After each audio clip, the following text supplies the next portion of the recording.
خواستم از یه سنگ کوهی بتی شکل تو بسازم، بپرستمت مثل بت، هستیمو به تو ببازم.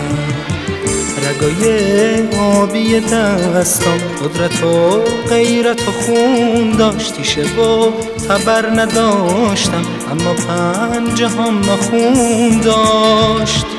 همه ناخونهای من زخمی شدن تا که سنگ کوهی شد مجسمه، اما باز دیدم تو عمق چشم تو مروارید پای سیاه ماتمه.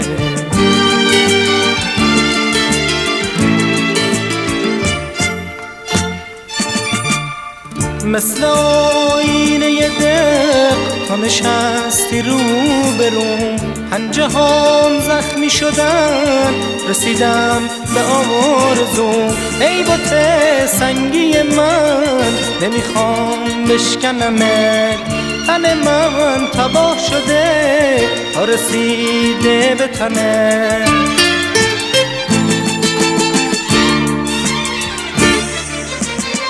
ای بت سنگی من حرفی بزن، حرفی مونده رو لب سنگی تو.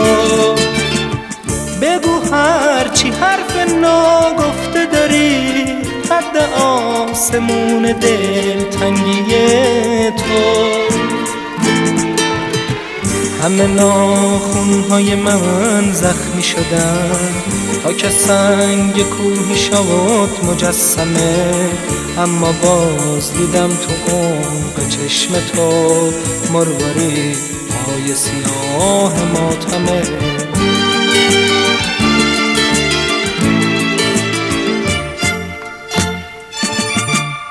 مثل آینه دق تا نشستی رو برون، پنجه هم زخمی شدن رسیدم به آرزوم. ای بت سنگی من نمیخوام بشکنمت، تن من تباه شده تا رسیده به تنت.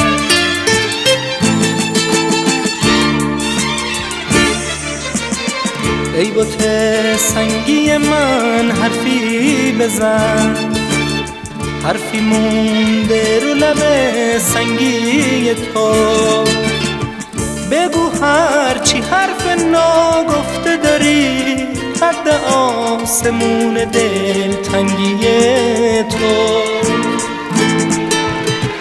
همه ناخونهای من زخمی شدن تا که سنگ کوهی شد مجسمه، اما باز دیدم تو عمق چشم تو مروارید پای سیاه ماتمه.